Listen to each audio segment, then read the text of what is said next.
Room. Ukrainian President Volodymyr Zelensky has said in his latest address, "We will fight as long as it takes to liberate the country." It comes as Britain's Ministry of Defence said that logistical problems and strong resistance have slowed Russia's advance into Ukraine. Gunfire and explosions have been heard throughout the capital, and fighting has broken out on the streets. The mayor of Kiev, Vitaly Klitschko, has imposed a curfew from tonight until Monday morning, and people there are being warned to seek shelter. President Zelensky is urging the Russian people now to tell Moscow to back down. I want absolutely everyone in Russia to hear me. Thousands of victims, hundreds of prisoners who simply can't understand why they were sent to Ukraine to die, to kill others. The sooner you tell your government the war must be stopped immediately, the more of your people will be kept alive. We can see that there are demonstrations of your citizens who are against the war. We need to end this war. We can live in peace, in global peace, in human peace. Well, the UN Refugee Agency says more than 120,000 Ukrainians have left the country since Russia began its invasion. Drone footage shows 30 kilometres long queues of vehicles on Ukraine's border crossing as thousands sought to cross into Poland. The aid agency is also warning that fuel, cash and medical supplies are running low in parts of the country, which could drive up to 5 million people to flee abroad. Mark Kovalenko is with thousands of other Ukrainians waiting to cross into Poland. He says he must leave because no one will come to help. I want to survive because I have a family in Europe. So right now in Ukraine is a dangerous place because Russian forces come from more, and every day is strange time. USA and NATO don't help us, so we don't have any chosen. We must do this something for survival. Well, back here, protests in support of Ukraine have been taking place in London, Edinburgh and Manchester. Eggs have been thrown at the Russian embassy in London, which is in touch with the British police after receiving phone threats. The Labour leader Sir Keir Starmer has called for the expulsion of Russia's ambassador to the UK. It follows an announcement that the UK would impose personal sanctions on President Vladimir Putin and his Foreign Minister Sergei Lavrov. The US, Canada and the European Union are also doing the same. Meanwhile, President Zelensky has indicated that a decision has now been made to cut Russia off from SWIFT, the global interbank payment system. Well, in other news, the Education Secretary, Nadeem Zahawi, has told GBNews schools won't be allowed to close ever again. I am determined that we continue to live with this virus. We'll have other variants, I'm certain of it, whether one in the summer and one in the autumn, but never again will we ask children to be out of school. And footballer Christian Eriksen has made his return to the pitch for the first time since collapsing with a cardiac arrest at last year's Euro 2020. The Danish midfielder, fitted with a heart-starting device, joined the London club as a free agent in January. Both sets of fans at the Brentford Stadium clapped him as he came on as a substitute in the 51st minute, with several players joining in as well. Well, on TV, online and DAB Plus radio, this is GB News. We'll have more for you at the top of the next hour.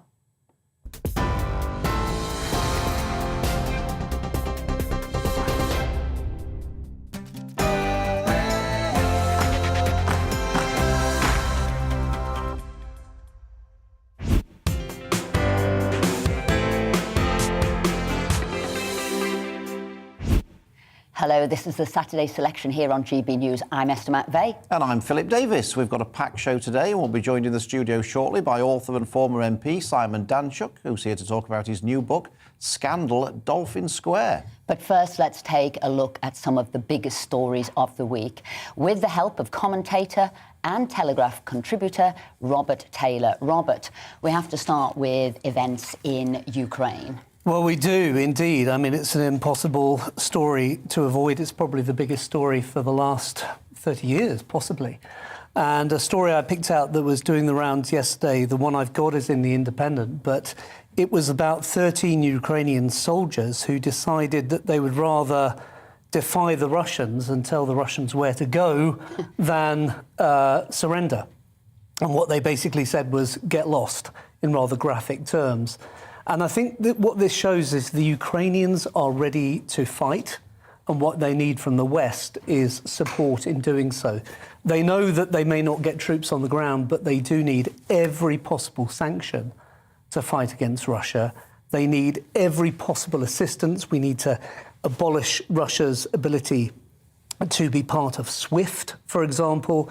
We need to stop selling goods to Russia. We need to stop the oligarchs living in London. We need to do everything we can to stop these Ukrainians, these Russians from invading Ukraine and succeeding. That's the major thing that we're looking at here.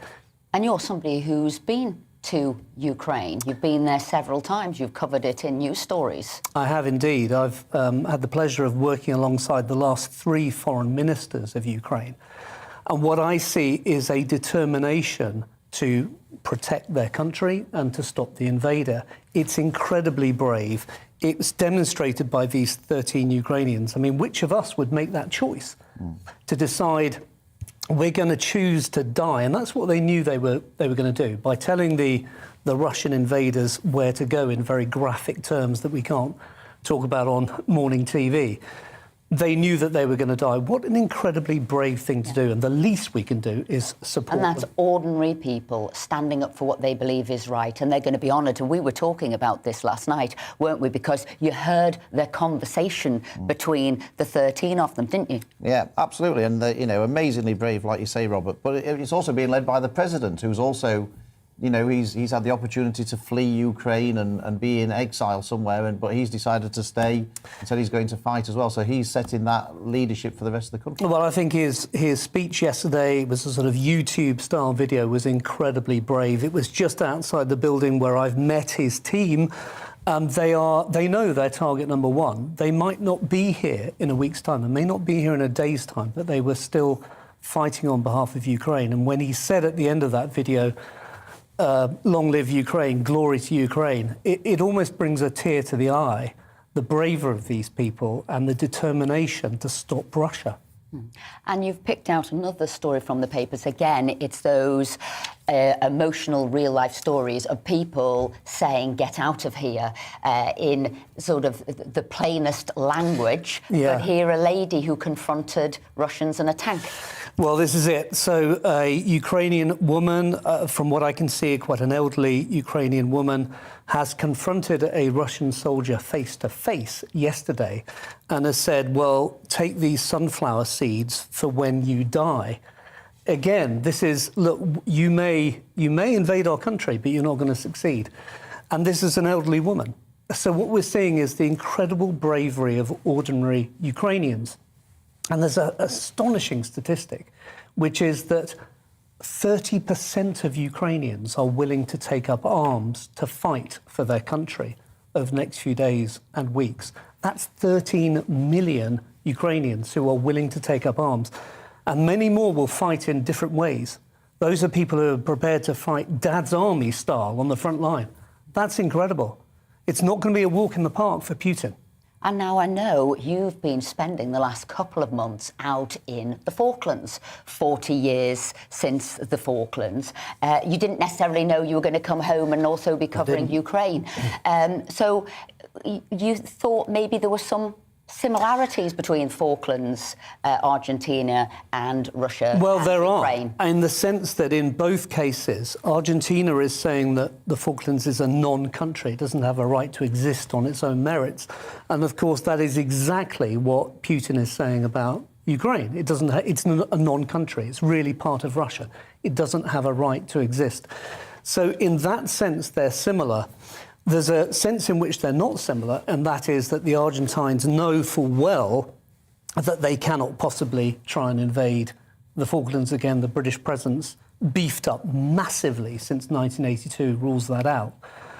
And I was in the Falklands just a month ago, and I saw a similar resolution, a determination not to give in to the enemy that I see in Ukraine. And when I visited Ukraine and when I visited the Falklands, I see the same visceral loathing of the enemy that is incredible, that those of us living in peaceful countries just don't need, thank goodness.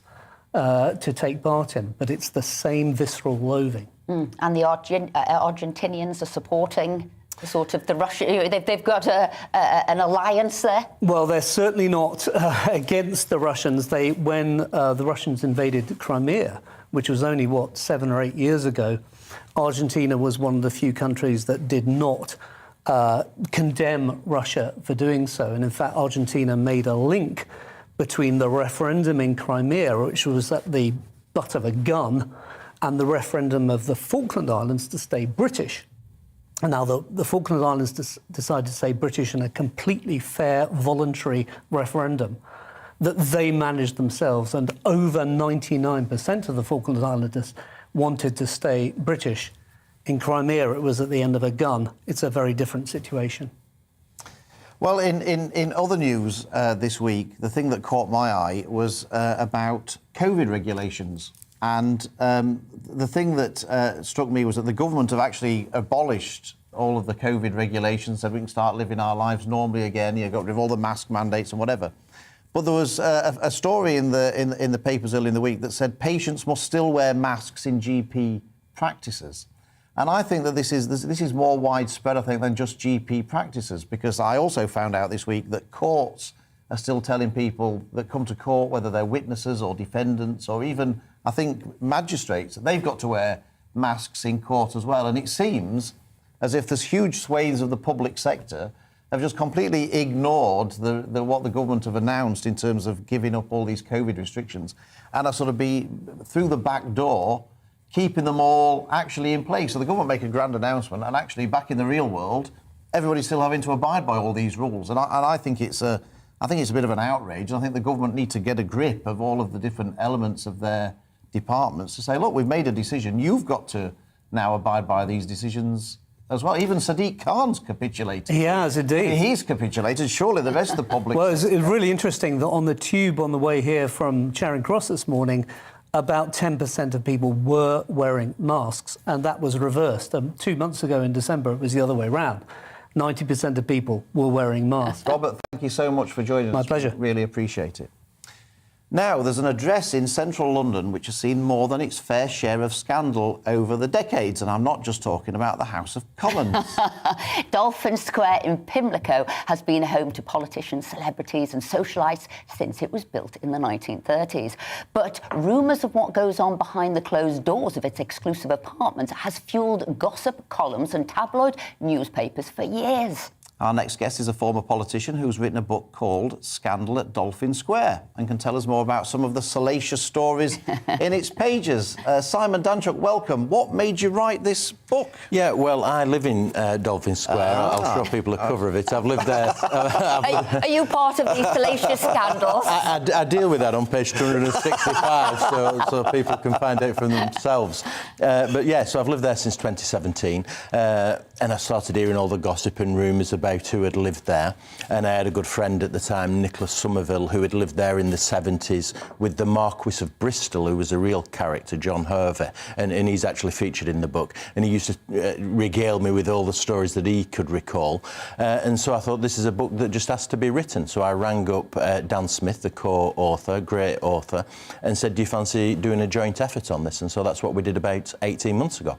So what is it about Dolphin Square that makes it so ripe for scandal? Yes, and it clearly is. I mean, there are about 100 characters in the book who've been involved in various different scandals and escapades. And I think it's to do with its location. So, as you say, it's only 10-15 minutes walk from Parliament.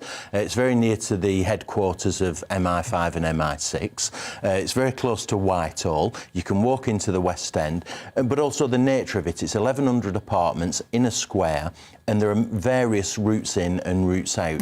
So it's very discreet. It's not your ordinary block of flats where you've got to go past the concierge. You can get in and out easily. And I think that lends itself to being, if you want to be scandalous, then you can be. And I think some people clearly have been.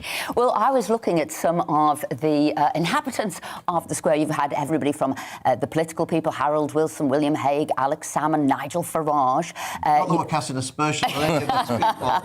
No, you've had Princess Anne there, you've had Diana Dawes, you've had April Ashley, Murray, Mandy Rice-Davis, Christine Keeler, Charles de Gaulle's Free French movement was there, Barbara Windsor and Sid James there. Oswald Mosley.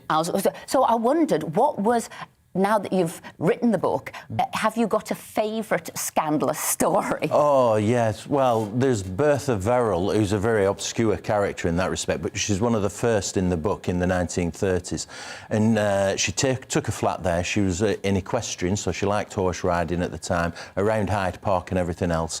But what she kept doing, which was relatively scandalous, was kept getting drunk in charge of a horse and being prosecuted for it. So that's one of the lighter ones, I have to say. But there's many others in there. People will enjoy it, I think. And available at all good bookshops, no doubt.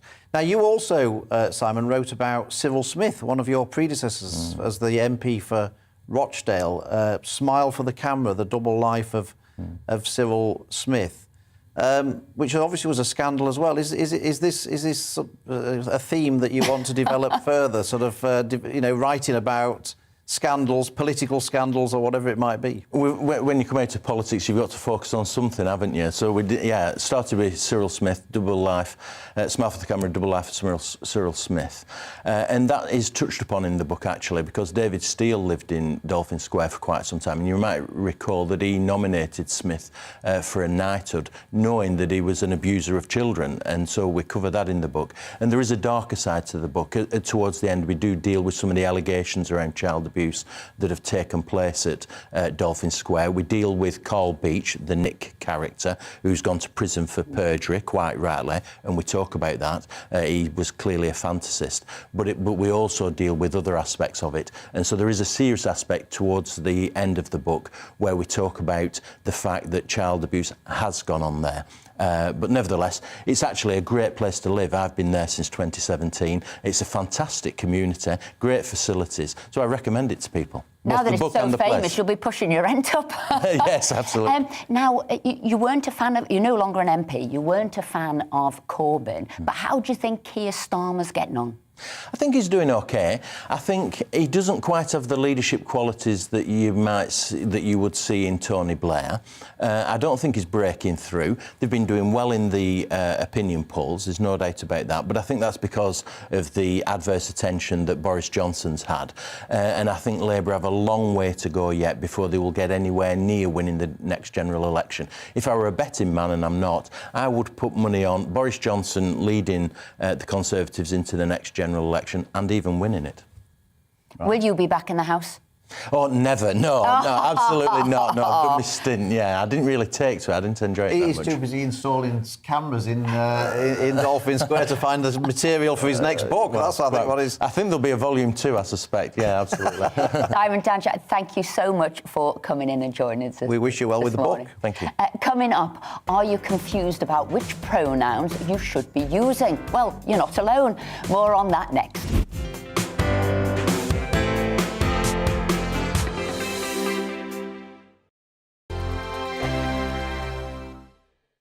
GB News is the UK's home of discussion and debate from all perspectives. To stay up to date on the latest stories, make sure that you subscribe to the GB News channel right here on YouTube. You can watch us live 24/7 across the whole world. You can also check out exclusive content and catch up on previous episodes of your favourite shows. Every day, we ask the questions that you'd ask, so why not add your voice to the conversation in the comments section? Don't forget to subscribe. We are GB News, Britain's news channel.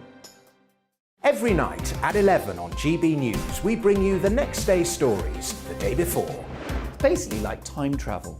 If it's a big story, we'll cover it, guaranteed. But we'll also have some fun along the way. Big opinions, big laughs. Sometimes big hair. This is Headliners, the paper review show that won't send you to sleep like the others will. 11 p.m, 7 nights a week. Join us.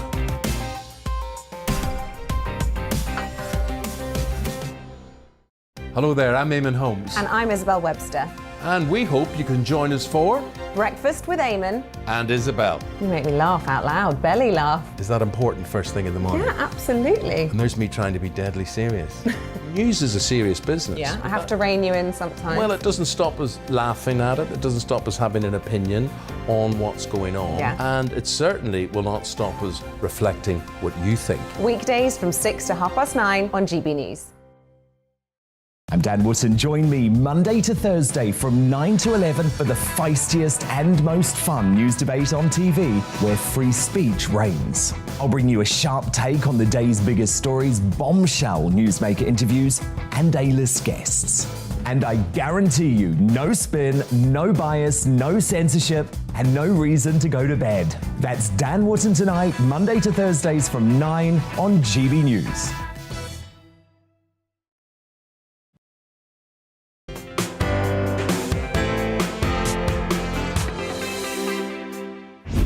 Now, do you publish your pronouns? There's increasing pressure on people to include their gender pronouns on things like email signature and Twitter handles. Bristol University has produced a pronoun guide, including how to refer to people who identify as cat gender, whatever that is. Meanwhile, members at the exclusive Soho House have been asked to fill in a form which includes a staggering 41 different pronouns. So has it all gone too far, and do you feel under pressure to pick your pronouns? In fact, do you know what it means to pick a pronoun, and what pronoun would you pick? Let's speak to Simon Fanshawe, a writer, broadcaster and the co-founder of the LGB Alliance. Simon, in trying to be inclusive with pronouns, have we actually gone too far the other way?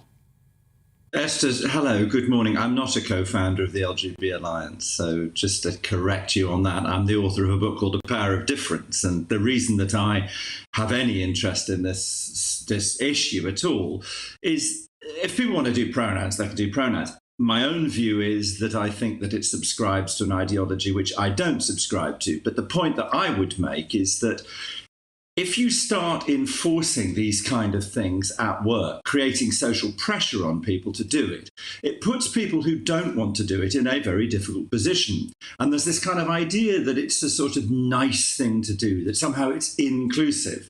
Well, it isn't actually. It's very divisive because there are lots of reasons why people don't want to do it. So particularly, there are large numbers of women who say, well, I don't have a gender identity that's separate from my biological sex, so I don't feel the need to somehow express a gender identity.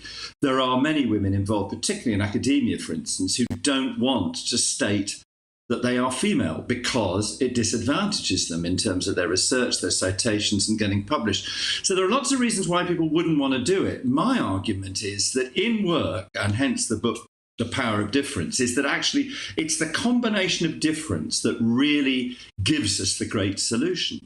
And the danger with pursuing diversity at the moment is that it's become a tool of conformity rather than a springboard of difference. And the challenge that we've really got as human beings is to encounter each other's different views of these things and coexist and collaborate. So my problem is not so much with pronouns. I happen to think it's an ideology with which I do not agree. But my fundamental point is that forcing people to do it, either literally or by social pressure, is very divisive.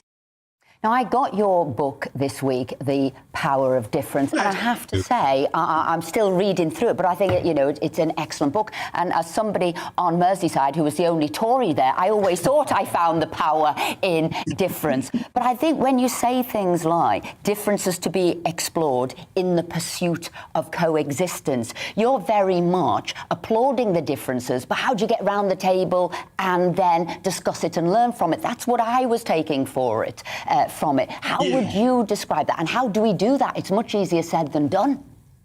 Well, you're quite right. At the moment, there is this very toxic atmosphere, so that I often think of behaviour and language in terms of three broad categories: careless, thoughtless, and malicious. So I did a thing the other day and I said, the great British snack is the bacon sandwich. And a guy in a yarmulke put his hand up in the front row and went, not for me. And we laughed. And that was great. That was just careless, and he wasn't offended. I wasn't offended, but it was careless. Thoughtless is where all the ambiguity sits. Malicious we know about. That's when you attack people, you use your language in a hostile way. But it's this bit in the middle where people, in a sense, there's a gap between intention and effect. So people say things and then it gets moved into the malicious. I think what we've got to try and do is take a step back there. So at work, for instance, the key thing, and I argue this in the book, is that we need to tell each other our stories. We need to understand who each other are. I mean, I think you two are married, are you not? Well, you know, how do you manage the differences in your relationship? Anybody who's in a relationship knows that the fundamental joy in a relationship is the difference, not the similarities. I mean, of course, you've got to have the similarities, but the difference is where the excitement stuff. That's what you talk about. We're still, Simon, we're still finding the power in our differences. There's a lot there.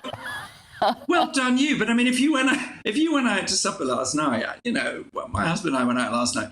You know, if we'd sat around going, "Oh, I agree. Yes, I agree. Oh, yes, absolutely," it would have been extremely dull. As it happened, we had quite a long conversation about Ukraine.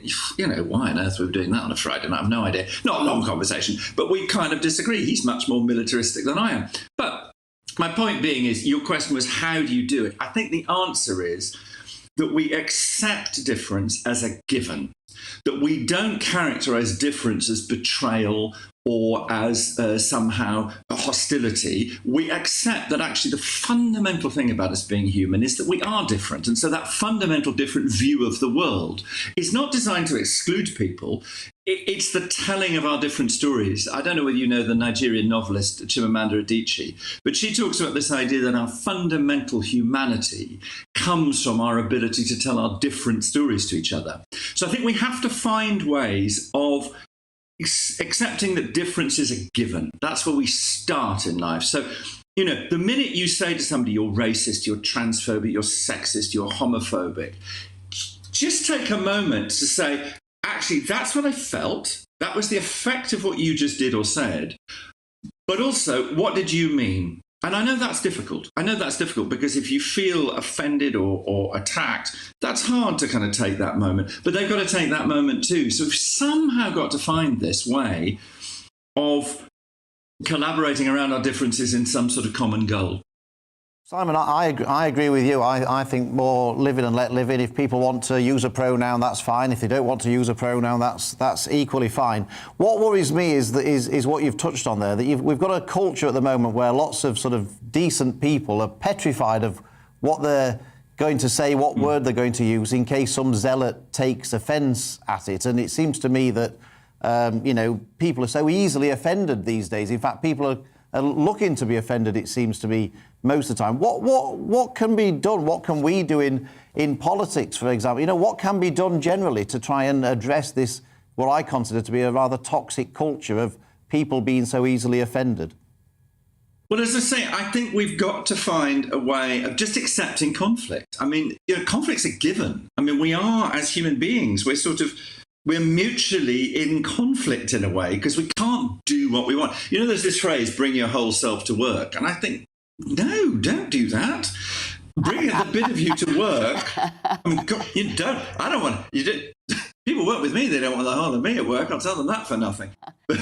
So bring to work what contributes. And I think curiosity is the key thing. Is that difference and disagreement doesn't mean opposition and hostility. It means difference and disagreement. So we've somehow got to re-inject curiosity into these things. So when somebody says, I believe in the importance and the material reality of biological sex, that doesn't necessarily mean to say they don't have support for somebody who wants to take a particular route to solve their dysphoria or their gender difference or their gender difficulty. When somebody says, I'm uneasy about the way in which the town where I live has changed so fast demographically, don't immediately say they're a racist. Let's find ways of giving people the opportunity to talk to each other so that actually they feel much better about each other. And the truth of it is, most people do. We get on pretty well. And I think you're right, Phil. I mean, there was a poll before Christmas, which YouGov did, saying 40% of people will not say what they think at work. Now, this is really damaging for innovation. It's damaging for solutions at work. If people are sitting there not saying what they think about one thing, that's going to start breeding a culture where there's a tripwire. You know, the whole of work will be full of tripwires and eggshells. Sorry to mix my metaphors. And actually, that's not a conducive atmosphere to collaboration. So I think the practical things we do, I think, are at work. I always say to teams of people, tell each other your stories. Just remember that when you're in a relationship, it's about the different stories. Tell each other stories so you understand how to work with each other. And so you're kind of trying to build trust so that when somebody says something, use that as a learning experience rather than as an opportunity to stand in opposite corners of the room, be secure in your position, but just point at them. That actually doesn't get us anywhere. If you think of, Martin Luther King, what did he spend all his time saying? It was black and white children are to be judged by the character of their selves, not the colour of their skin. He was always saying it's collaboration that makes the progress. And I think, Simon, that's where, when I came across your book, I thought we've got to talk about this, because I read it and I thought, my goodness, there's somebody on the same wavelength as me. It's about live and let live, the power of difference. And I think you can't appreciate light without dark. You can't appreciate sweet without sour. You can't know what you know if you haven't listened to somebody else's story. I know we could talk all day, and I know we've got to move on, but Simon, thank you so much for joining us. And hopefully we'll get you in the studio sometime, because I think there's lots more to say on that would be great, because just to say, you and I would have enormous disagreements about politics. We would have huge disagreements. And I would just say one last thing. This doesn't just happen from the so-called left. It happens from the right. You dare to question, the effect of empire on the way we live now, and people on the right will tell you we are destroying our history, and so immediately they go into that kind of defensive attack mode. So it's happening at both ends of the spectrum, and I'd love to come in and find more ways of tackling it. So thanks very much for having me on. That's a date. We've got a date. We'll have you in the studio. Simon, thank you very much indeed. Now, the United Kingdom has joined the USA and EU in announcing what Boris Johnson has called a barrage of sanctions against Russia following the invasion of Ukraine. But what effect will they have, and will there be a fallout for the British economy as a consequence? One man who can tell us is our resident financial expert and the founder of business network platform Regionally, Justin Urquhart-Stewart. Justin, we obviously want sanctions to hurt the Russian economy, but is there a risk of damaging our own recovery? The answer is yes. There's bound to be a knock-on effect. But you've got to make sure that actually the sanctions are effective to actually make sure they're going to get a result. Unfortunately, what we're seeing at the moment is they're reasonable, but they haven't really gone to the nub of it. If you really want to hurt Russia properly, I think it was most recently, it was actually Garry Kasparov who was saying, you want to deal with my fellow Russians and give them some pain, follow the money. And there is a foul smell of rotten money in London. And the way you actually do it is actually not through SWIFT, which is what we've been talking about. SWIFT is just a messaging system. Back in 1973, it was what we now call email. It's a message from one bank to another bank. And that message will be to pay the money. If you want to stop the system, you get the bank, which is called the correspondent bank, which handle that currency in that particular country, US dollars, and you freeze it. Once you've frozen that correspondent bank, no money moves at all. 80% of Russian transactions, in terms of international transactions, are in dollars. And if you cut that down, that means 80% of their financial transactions just get stuck. Now you've got a country which will be fast running out of money. Obviously, though, the other side of that is, particularly Germany, I want to pay for my gas, please, because I need the gas. And so it will impact on us. So every economy will be affected by it. It is inevitable. Because remember also, the one word that runs an economy is confidence. And every day that goes by where there isn't seen to be a resolution, or it's getting more worrisome, we see the terrible pictures coming out of Ukraine, is, I'm afraid, leaching away, eroding away that confidence. And that means you give an excuse not to invest in new businesses or businesses to carry on growing.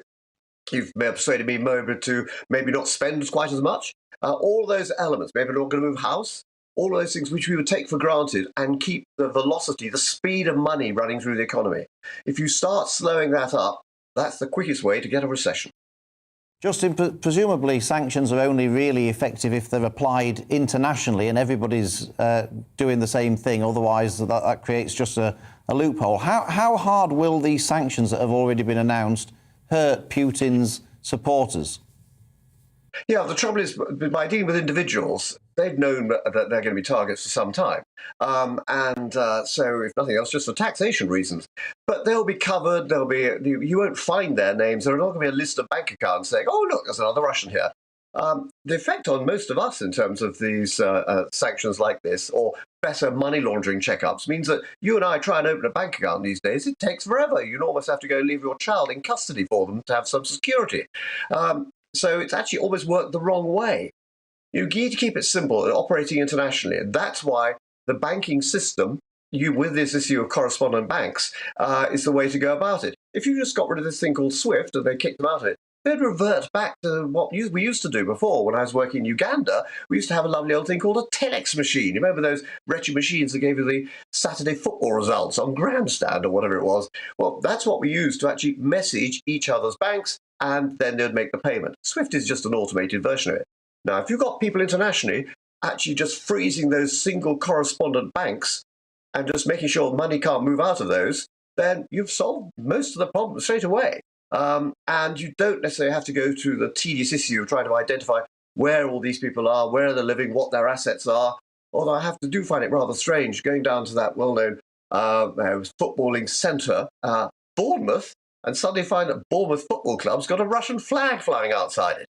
Does make suspicious. I would have thought Bournemouth wasn't a natural target area for Russians, but nonetheless, that was another way of bringing money into the country.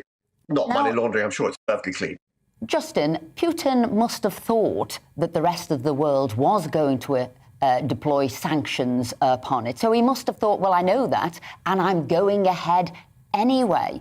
So what do you think? He was so confident maybe in the energy reserves he has. Why did he not think twice? Well, a couple of things. You can put the Lego pieces together here to actually find out what he's trying to do. One, obviously, we have that deal with Germany, whereby, obviously, you get the gas going through. And you, by the way, Mrs. Merkel, you can have your own private pipeline if you so wish, and will bypass those awkward Ukrainians and all those other people. Of course, it's not Mrs. Merkel anymore, but nonetheless. So you've got them on the hook straight away. Then, of course, you've actually got the situation where he's actually been running an economy, building up assets, building up reserves, over 600 billion, we think the figure is at the moment, which means that even if we'd managed to turn the tap off immediately, he can last a while. 600 billion is quite a lot of money, but it's not a lot of money if you're going to try and run a war for several weeks or months. So the third item I suspect he was banking on is it was going to be quick. Now, a Russian blitzkrieg. Well, it doesn't look like that at the moment. And of course, there's every opportunity you could turn into something which is painful, bloody, and of course, for as far as he's concerned, expensive as well. So he'll end up dishing his own economy. So that, I suspect, is put those things together. And he would have known about the tightening up or maybe confiscation of businesses and property and things like that. But that doesn't affect him. That's all right. He's already got the rest of it covered. The war's going to be short. I've built up the reserves, and no one's going to actually fire me because Germany needs my gas. Justin Urquhart Stewart, thank you very much indeed for joining us this morning. Now, coming up, we'll be speaking to Education Secretary Nadhim Zahawi.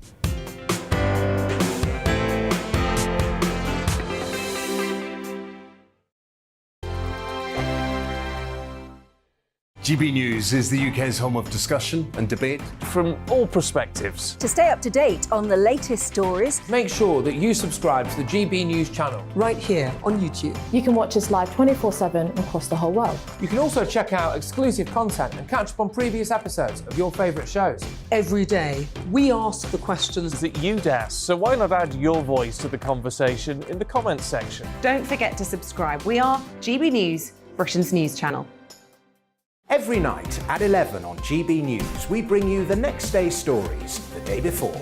It's basically like time travel. If it's a big story, we'll cover it, guaranteed. But we'll also have some fun along the way. Big opinions, big laughs. Sometimes big hair. This is Headliners, the paper review show that won't send you to sleep like the others will. 11 p.m, 7 nights a week. Join us.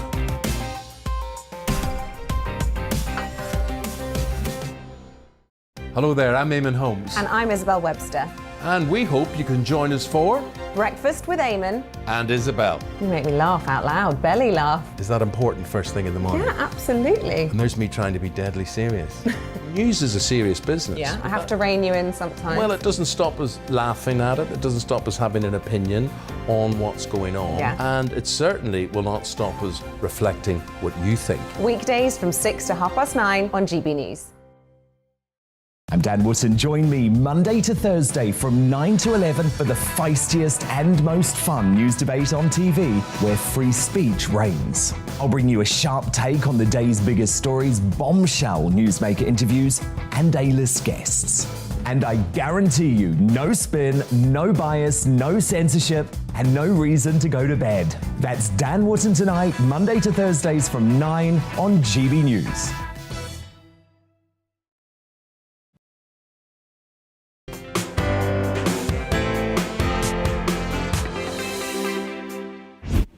COVID restrictions came to an end in England this week, which hopefully means the end of 2 years of disruption for pupils and students in our schools and colleges. But it remains a challenging time in the education sector as teachers and unions wrestle with how best to live with COVID, issues of political impartiality, how to teach history in an inclusive way, and even what GCSEs you should have if you want to access higher education. That gives us plenty to discuss with the Education Secretary, Nadeem Zahawi, who joins us now. Nadeem, thanks for speaking to us this morning. So let's start with the end of COVID restrictions. What is the latest guidelines for schools and universities? So schools did a brilliant job in dealing with Omicron. We asked all schools, of course, to remain open and to reopen, obviously, after the Christmas holidays. 99.9% of them delivered. We took precautions before Christmas to allow them to order enough test kits for secondary schools to be able to use that first week back to test kids. They did a brilliant job of doing that. The support staff in the school did a brilliant job, and I'm grateful to them. And of course, we were able to, early on, even before the Prime Minister then went further and removed all restrictions, we removed restrictions on wearing of masks in classrooms, which we had temporarily brought in as guidelines. On the whole, it's been a really positive experience. Young people, if you look at all the surveys, and I always say I'm going to be the evidence-led Secretary of State, young people and the Children's Commissioner asked 500,000 children, 500,000 children, 2,500 kids of Gypsy and Roma families, 16,000 kids with SEND.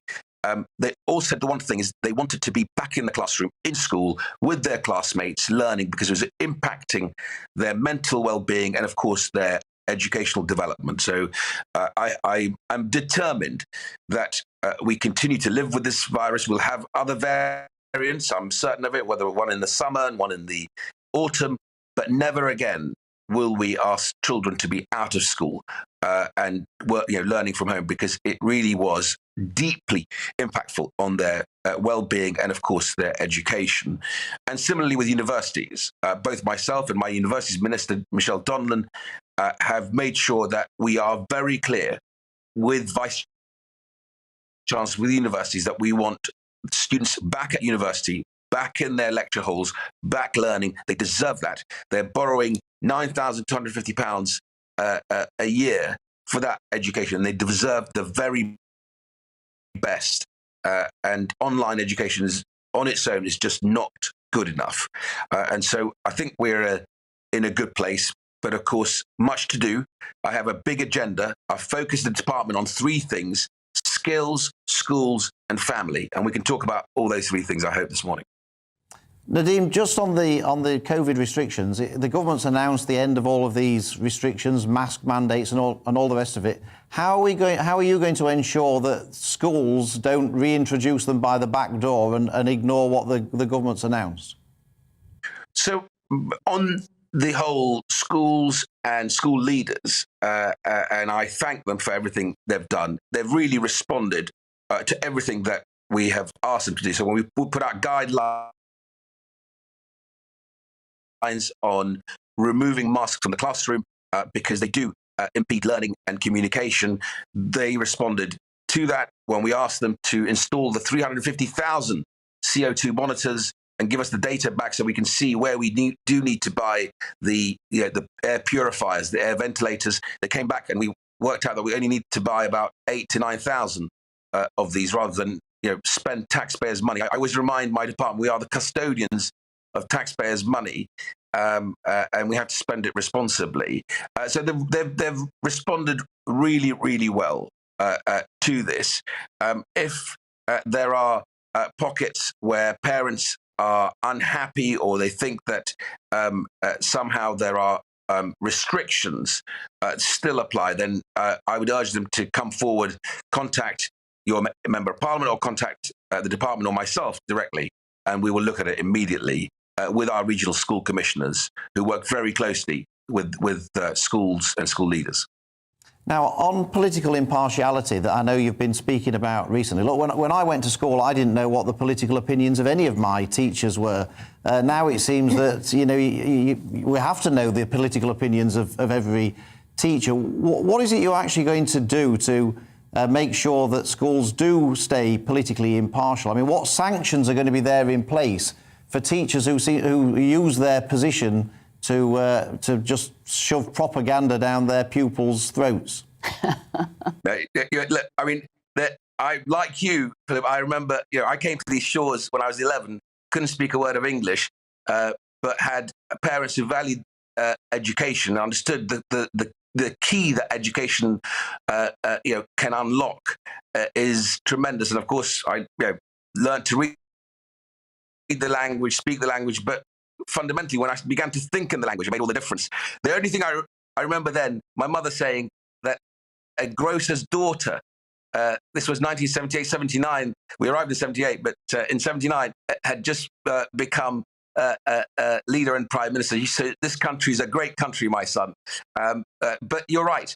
The really important thing to remember is young minds need to be taught to be curious and to be able to be exposed to all sides of the argument. Now, you and I and Esther, I'm sure you'll agree with me on this. I take pride in general election time of going to my local schools and engaging in the hustings with other candidates, because then we expose young people to what the blue team thinks and what the red team and the yellow and green team think, and let them make their mind up on this. And we mustn't allow young minds to simply get information from a particular point of view and not be allowed to actually understand, explore other points of view. So in any contested subjects, what I'm saying to teachers is you must teach all sides of the argument. It's important for the curriculum that actually students get that ability to be curious.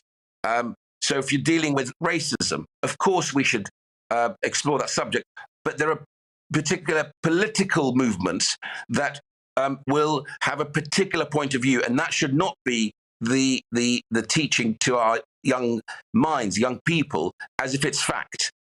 That's where I'm saying. So where there are contested subjects, then you have to be able to allow young people to see all sides of the argument and not your particular point of view as a teacher. That should be kept in the cupboard away from young people. What should be happening is they should be exposed to all sides of the argument. And I'm sure most people would agree with that. Certainly parents and students agree with that. And actually the teaching leadership agrees with that. Maybe not all the unions, but certainly the Association for School and College Leaders think that actually what we published was really important and evidence-led.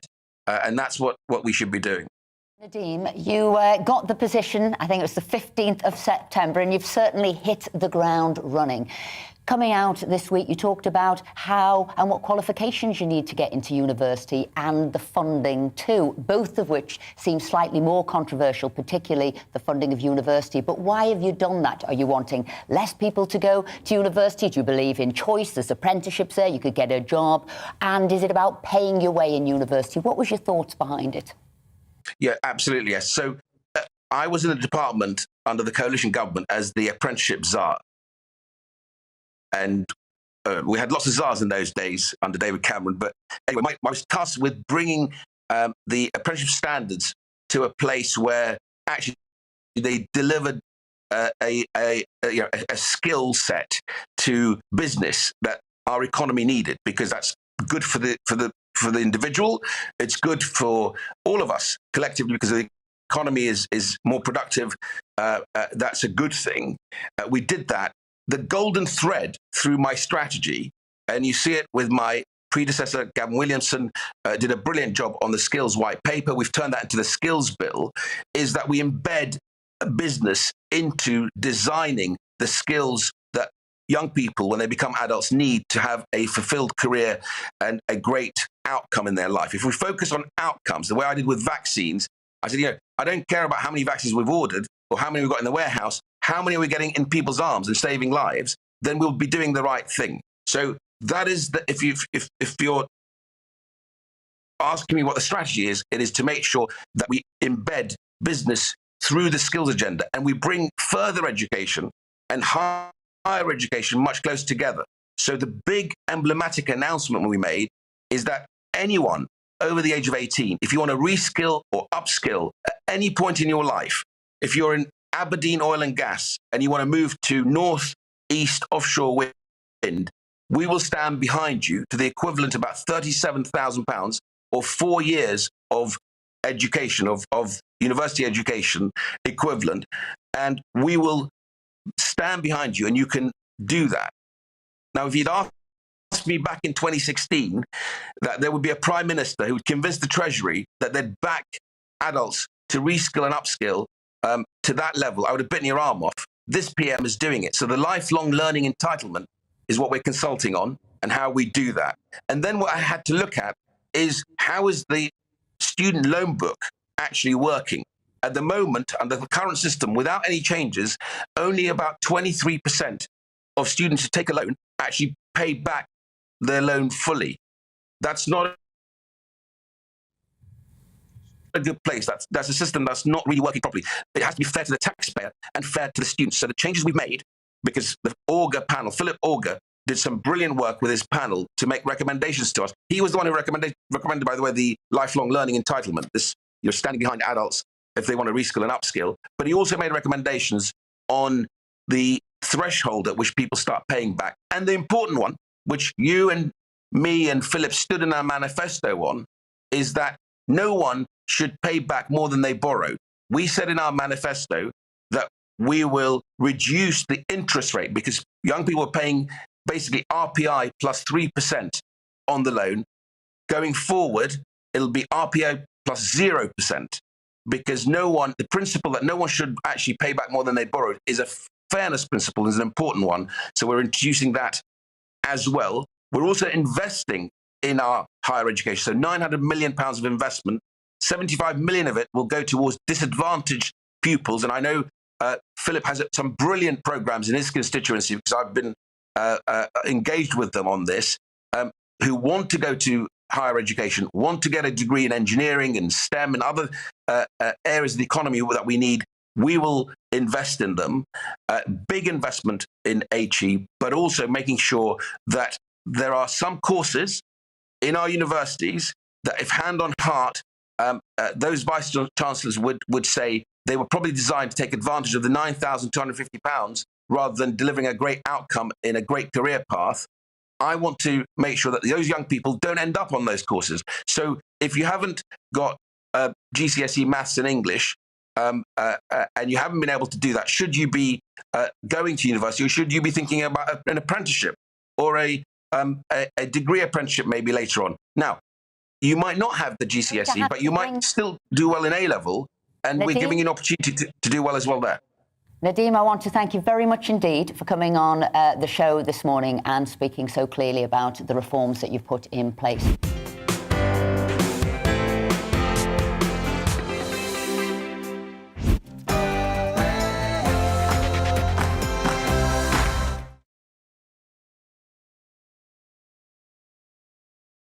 Looking ahead to this evening's weather, and the UK is looking dry for most, but with rain and strong winds moving into the northwest. Let's take a look at the details.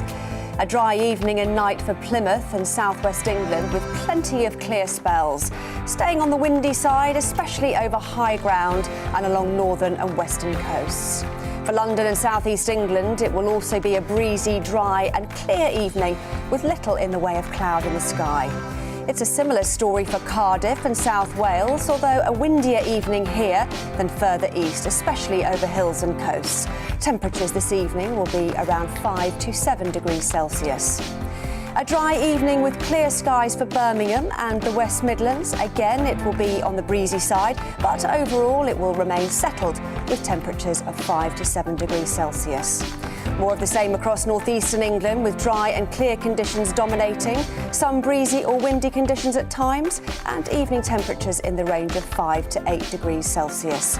A largely dry evening for southern Scotland, although with broken or overcast cloud persisting for most. The best of any clear spells across northern and eastern areas, temperatures of 6 to 8 Celsius.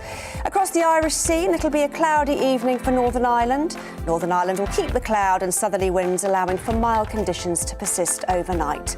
Tomorrow staying dry across most of the UK, but with rain and strong winds edging into the northwest and far west overnight. And that's how the weather's shaping up. GB News is the UK's home of discussion and debate from all perspectives. To stay up to date on the latest stories, make sure that you subscribe to the GB News channel right here on YouTube. You can watch us live 24/7 across the whole world. You can also check out exclusive content and catch up on previous episodes of your favourite shows. Every day, we ask the questions that you'd ask, so why not add your voice to the conversation in the comments section? Don't forget to subscribe. We are GB News, Britain's news channel. Every night at 11 on GB News, we bring you the next day's stories the day before. It's basically like time travel. If it's a big story, we'll cover it, guaranteed. But we'll also have some fun along the way. Big opinions, big laughs. Sometimes big hair. This is Headliners, the paper review show that won't send you to sleep like the others will. 11 p.m, 7 nights a week. Join us.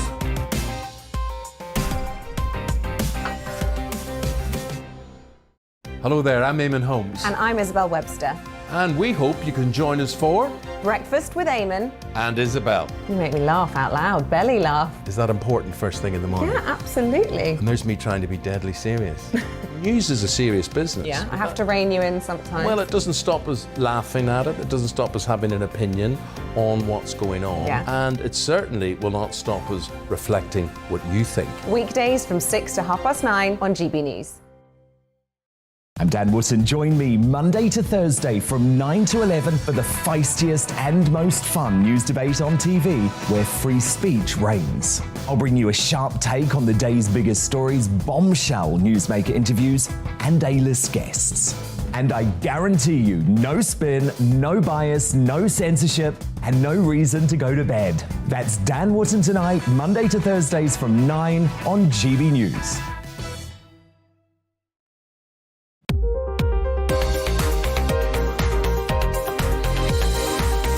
We store, pick, pack and post on behalf of e-commerce sellers. So the guys that you buy from online, particularly in the last couple of years, people have been stuck at home buying from people online. We actually ship that stuff out. So if you make stuff in your garden shed and sell it online, Hubu can take care of all the logistics, all the packaging, all the difficult stuff that really stops businesses from growing. We can. We're unique in doing it for a much broader range of clients. They've always been fulfillment companies, which is what a company like ours is called. But they've tended to work with big clients, clients that have relatively few items and that ship them in huge volumes. We work with clients of all sizes, complex clients, clients that sell secondhand or vintage, small clients, people that do sell from their bedroom, so a really broad range. Tell us about the physical side of the business. It looks unlike a traditional warehouse, so we really revolutionised the way the warehouse floor works. There are some fundamental problems with warehousing, the biggest one being that it makes people miserable. It has them walking miles and miles every day. The micro warehouse collapses the business into a smaller warehouse that is run by a single individual. So that might be a picker or a packer. For us, they manage the whole thing, more like a retail unit, all of the inbound, all of the outbound, the picking, the packing, the posting. And crucially, they engage with the client as well. So they get that feedback loop that lets them know they're doing a wonderful job or helps them if they're not. How about your East End background? Does that help? It's made me tenacious and hardworking, but it's also made me very concerned that the people that work for us should be treated properly and paid properly. We work really hard. Because you know what it's like at the sharp end. Yeah, exactly. It's just got sharper and sharper over the last 10 or 15 years. Those kinds of jobs, the wages haven't increased. Meanwhile, the cost of rent these days is ridiculous. It's really difficult for people to make ends meet that are doing those kinds of jobs.